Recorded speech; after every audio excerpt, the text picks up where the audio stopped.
तो देखिए, जो अमूढ़ दृष्टि अंग की व्याख्या चल रही थी उसमें ये भाव प्रकट किया गया कि पुण्य और पाप कर्म के उदय में शुभ और अशुभ फल मिलता है। सामान्य व्यक्ति उनसे प्रभावित हो जाता है, होता ही है। पुण्य का उदय हो, साता का अनुभव होता है। अशुभ कर्म का उदय आ गया, असाता का अनुभव होता है। ये सामान्य ग्रस्तों को तो छोड़ो, छठे सातवें गुणस्थान में रहने वाले मुनि राजों को भी इसका अनुभव हो जाता है, प्रवृत्ति में होता है, लेकिन वह उसे संभालते हैं और समझ जाते हैं। किंतु गृहस्थ की भूमिका पारिवारिक होती है, उलझन वाली होती है।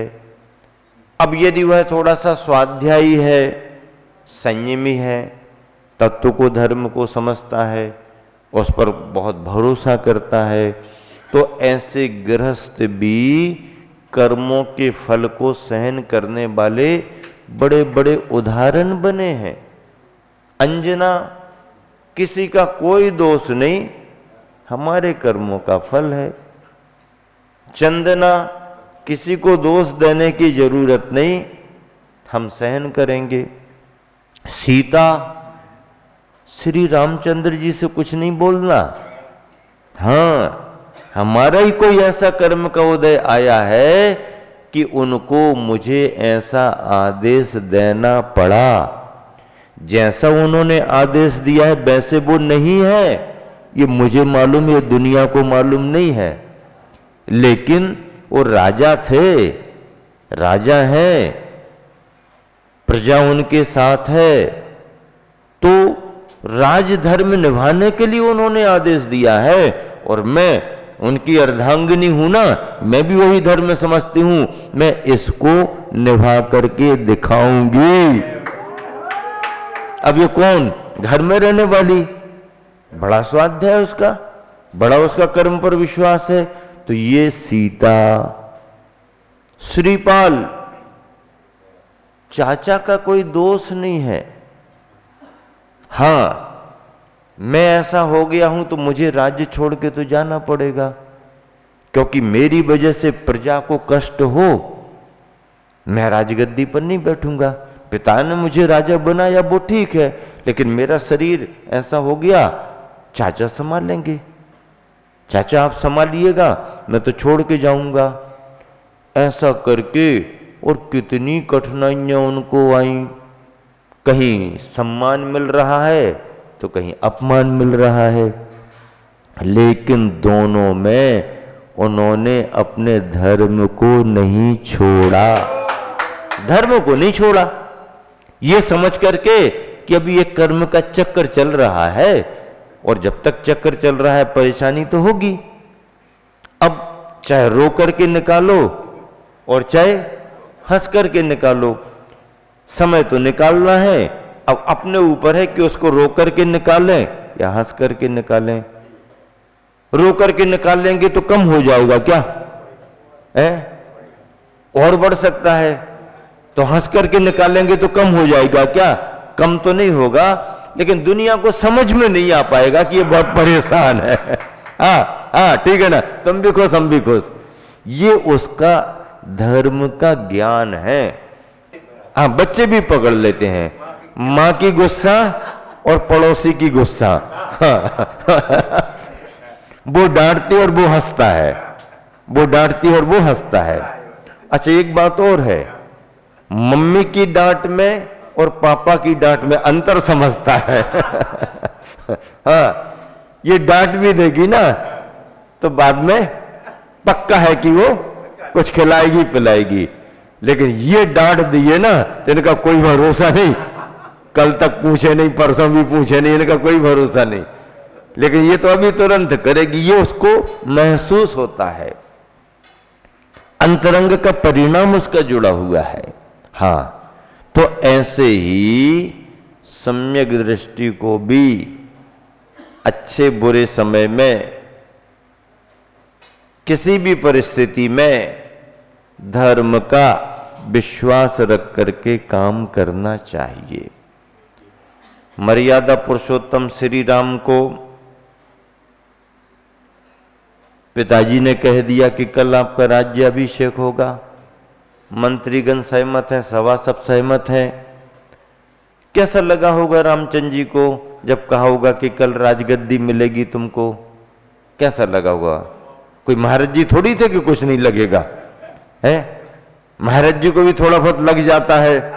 भगवान थोड़ी थे कि कुछ भी उनको मन में नहीं आया होगा। आप मना तो किया होगा, लेकिन नहीं, हमारी अवस्था देखो, आप कुछ ठीक है जो आज्ञा।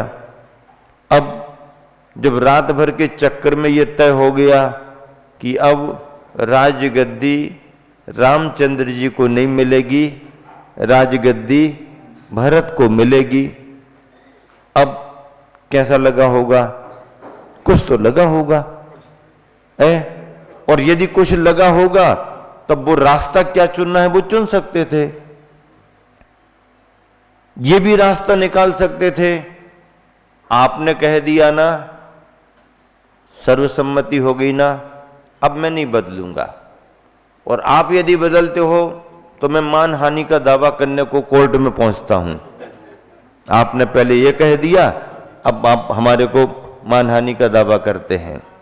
हाँ, ऐसा होता है क्या? और फिर आपके भाव हो या ना हो, उत्तराधिकारी के रूप में मेरा ही राइट्स बनता है, मैं बड़ा हूं ना, मेरा अधिकार बनता है। अब लो, अब ऐसा और कह दिया, और मान लीजिए अपने अधिकार को लेकर के वो अदालत में पहुंच जाते, तो कौन क्या करता? कौन क्या करता? ये रास्ता उन्होंने चुना ही नहीं चुना। ये रास्ता सही रास्ता नहीं है। अधिकार जताना नहीं पड़ता है, अधिकार ऊपर से दिए जाते हैं, कृपा होती है, अधिकार को पाना कृपा होती है। हाँ, ये तो एक बाहर की बातें हो गई, प्रेम सौहार्द की बातें थोड़ी है। फिर ये रास्ता चुना ही नहीं, और भरत कहने को नहीं, मैं नहीं बैठूंगा, मैं गद्दी पर, मेरा बड़ा भैया है, मैं नहीं बैठूंगा। ये संतोष बैठा यहां पर, इसके परिवार में कभी भी कोई बात आती है, नहीं हमारे बड़े भैया, इस उम्र में भी नहीं, सारे भैया कहते, रमेश दादा आए थे ना, रमेश दादा संस्कार शिविर में। आज भी उनके परिवार में यह है कि कोई भी हो, 3 पीढ़ियां एक साथ हैं, 4 पीढ़ियां भी हो गई, लेकिन दादा के बगैर कोई कुछ करने वाला नहीं। तो वो दादा ने कहा क्या कि हमारे हमसे पूछ के करो? नहीं, ये तो परिवार का अपना समर्पण, उनके पिताजी माताजी ने वो संस्कार दिए, पिताजी माताजी का उतना आचर्षी के प्रति समर्पण था। तो नहीं, अब भरत कहने लगा, नहीं बड़े भैया मैं नहीं बैठूंगा। अब रामचंद्र जी के सामने दुविधा आ गई कि भरत बैठेगा नहीं, और भरत को राजगद्दी देनी है, पिता का प्रण पूरा नहीं होगा, पिता का प्रण पूरा नहीं होगा तो मेरे रहने का मतलब क्या? अब इसका मतलब क्या है? तो रामचंद्र जी ने स्वयं निर्णय किया कि यहां रहना अपना ठीक नहीं, क्योंकि हम रहेंगे तो भरत गद्दी पर बैठेगा नहीं, और भरत गद्दी पर नहीं बैठेगा तो हमारे पिता की प्रतिज्ञा पूरी नहीं होगी। अपना कर्तव्य बनता है कि अपन अयोध्या से बाहर निकल जाओ, और माता पिता का भाव है तो कहीं भी कुछ भी होगा। और ऐसा अपना निर्णय करके कैकेयी ने वनवास दिया है, ये दूसरी जगह कहानी है, जैन पद्म पुराण में नहीं है। कैकेयी ने ये तो कहा कि भरत को राजगद्दी मिले, लेकिन रामचंद्र जी वनवास जाएं, ये जैन कथानक नहीं है। हां, फिर रामचंद्र जी ने अपना निर्णय किया। चलो, रामचंद्र जी ने अपना निर्णय किया, इसलिए तो मर्यादा पुरुषोत्तम उन्होंने खुद अपनी मर्यादा बनाई, अपनी मर्यादा समझी। किसी ने कहा नहीं कि जाओ, चले गए। अब वो चले गए, अपने मन से चले गए। सीता को किसने कहा तुम जाओ? किसने कहा? ये निर्णय उसका था। किसने कहा कि जाओ? उसका निर्णय था। रामचंद्र जी ने अपना निर्णय किया, बल्कि रामचंद्र जी ने मना किया कि मेरे पीछे पीछे काय को, मेरे पीछे पीछे काय को, मैं अपना निर्णय कर रहा हूं, आप रहो ना। सबने भी उसको कहा कि रहो आप, लेकिन उसने कहा कि आप सभी ने तो पीछे लगाया है ना 7 फेरों में। किसने पीछे लगाया है? पीछे किसने लगाया? आप सबने लगाया। तो अब महल में आने के लिए पीछे थे क्या? नहीं, जंगल में भी जाएंगे तो पीछे ही पीछे चलेंगे। ये कौन? सीता? ऐसा कोई कह सकते क्या? मान लीजिए आज कहीं कोई गड़बड़ी हो जाए कि तुम जानो तुम्हारा काम जाने, हम तो सुबह शाम पूछ लेंगे भोजन वोजन हो गया कि नहीं हुआ। कहीं परेशानी हो तो यहां से ऑनलाइन कुछ भेज देंगे, हाँ टिफिन भेज देंगे। आप देखो अपने काम। आपने काय को निर्णय किया जंगल में जाने का? आपने किया तो अब हम काय को जाए? पंचम काल में ऐसा हो सकता, लेकिन नहीं। जिसने धर्म का ज्ञान कर लिया है, कर्तव्य का ज्ञान कर लिया, अच्छे समय भी साथ रहेंगे और परेशानी के समय भी साथ रहेंगे। ये है जैन कथानक। ऐसे है, ऐसा स्वाध्याय करो तो अपने आप तुम्हारा श्राव का चार पलेगा और फिर समय सार का अध्ययन भी ठीक ठाक होगा। समय सार के अंगों का स्वाध्याय कर रहे हो और कुलाचार पल नहीं रहा, श्राव का चार पल नहीं रहा। अध्यात्म की बातें ऊंची ऊंची लगती तो अच्छी हैं, लेकिन पचती नहीं है। पचने के लिए डाइजेशन अच्छा चाहिए, तगड़ा संयम का डाइजेशन होना चाहिए, तब समय सार की बातें पचती हैं। बिना संयम के समय सार थोड़ी पचता है, और उल्टा और अंदर जाकर के सब खराब कर देता है। तो समय सार किनको? संयमी जीवों के लिए समय सार है। आत्मा खाती नहीं है, इसका मतलब यह है कि अभक्ष से पहले बचो, भक्ष पर आओ। भक्ष में भी अब दिन भर क्या खाना? एक बार दो बार, एक बार दो बार भी कितना खाना, बार बार क्या खाना, उपवास करो, ये समय सार है। अमूढ़ दृष्टि अंग में रेवती रानी का नाम आया श्राव का चार में। रेवती रानी को विभिन्न मतावलंबियों ने अपनी अपनी मान्यताओं से प्रभावित करना चाहा। इस दिशा में ये वाले भगवान, इस दिशा में ये वाले भगवान, इस दिशा में ये वाले भगवान, चलो भगवान आगे, भगवान आगे। चलो नगर वाले जाने लगे, चलो आप भी। नहीं, आप भले भगवान करें पर भगवान का स्वरूप ऐसा नहीं होता। नहीं नहीं, बहुत लोग जाने लगे, बहुत लोग जाने लगे, इसका मतलब वहां पर सच्चाई है क्या? अरे असली सोने के पास कम लोग जा रहे, और नकली सोना जो बिक रहा है, जापानी, जर्मनी, गोल्ड वोल्ड, चाइनीज, माइनीज है, इसमें ज्यादा भीड़ लगी। तो इसका मतलब वो सही है क्या? अरे भैया पंचम काल है, नकली में भीड़ ज्यादा होगी, असली पच कहां रहा है और मिल कहां रहा और विश्वास कहां जम रहा? तो अब मान लीजिए सब लोग जा रहे तो भगवान सही हो गए क्या? नहीं। हिंदुस्तान भगवानों को जन्म देने की सबसे बड़ी खदान है।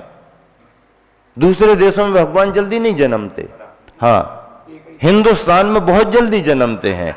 लेकिन खासियत यह होती है कि जितने जल्दी जन्मते हैं उतने कम उम्र में चले भी जाते हैं। हाँ, 2-5 बरस के भगवान रहते हैं, लंबे समय तक के नहीं। 2-4 साल भगवान भगवान भगवान, और फिर यहां वहां कुछ हुआ, अरे यार मुझे तो कुछ भी नहीं है, चलो कन्हैया जी की जन्मस्थली पर पहुंचो। कन्हैया जी की जन्मस्थली कहां है? मथुरा में थोड़ी है, सलाखों के अंदर। हाँ चलो, अरे भगवान थे, भगवान भगवान तुमने बना दिए भगवान। ऐसे भगवान होते हैं क्या? तो हिंदुस्तान में बहुत जल्दी भगवान बनते हैं, लेकिन ऐसे बने बनाए भगवान बहुत लंबी उम्र लेके नहीं आते, जल्दी चले जाते हैं। इसलिए नहीं, रेवती रानी क्या कहती है? नहीं, भगवान नहीं। चलो दूसरी तरफ, नहीं वो भी तीसरी। अब सोचा ये तो जिन धर्मी है, समूह शरण लगा दो। क्या लगा दो? समूह शरण। समूह शरण लग गया, माया के द्वारा बैठ गए, भगवान भी दिखने लगे, बन गया। अब अरे समूह शरण आ गई, चलो चलो चलो चलो, सब जाने लगे क्योंकि समझ में आया, चलो भगवान आ गए। रेवती रानी चलो तुम भी चलो। नहीं नहीं नहीं, तीर्थंकर का समूह शरण कैसे होगा? तीर्थंकर का समूह शरण क्यों? देखो ना, बिल्कुल सब वही लग रहा है। लगा तो है, पर तीर्थंकर तो 24 ही होते हैं और वो सब हो चुके, 24 ही हो चुके। महावीर भगवान का मोक्ष हो गया, शासन चल रहा। अब नहीं नहीं, तीर्थंकर 25 में तो कोई है ही नहीं। अब 25 में सिर्फ तीर्थंकर का कोई काम नहीं है। अपने यहां भी हल्ला हवा हुई थी 25 में की, बर्खास्त कर दिया, सिरे से खारिज कर दिया। 25 में कोई होंगे नहीं। रेवती रानी ने पहले ही खारिज कर दिया, गई नहीं। परिणाम क्या निकला? सब दिखावा करने के बाद कोई प्रलोभन नहीं। स्वाध्याय में सब लिखा हुआ है, पढ़ो। प्रभावित नहीं, मुग्ध नहीं, अमूढ़ दृष्टि अंग में प्रसिद्ध हो गई। हम और आप जरा सी हवा, जरा सा माहौल, जरा सा ये वो, जल्दी भ्रमित हो जाते हैं। नहीं, किसी की बुराई नहीं करना, किसी की निंदा नहीं करना, किसी के धर्म पर टीका टिप्पणी नहीं करना। अपनी अपनी श्रद्धा है, श्रद्धा के लिए हर व्यक्ति स्वतंत्र है। हम अपनी श्रद्धा को मांझें, समझें, कसौटी पर कसें, सही उतर रही है नहीं उतर रही है आकलन करें, और सही है खूब काम करो, और सही स्वरूप नहीं है तो सावधानी रखो। नहीं नहीं, बहुत सारे लोग तो कर रहे हैं, बहुत सारों को देख करके निर्णय करोगे तो हमेशा धोखा खाओगे। सही को देख करके निर्णय करोगे तो हमेशा तुम्हारा भला होगा, हमेशा भला होगा।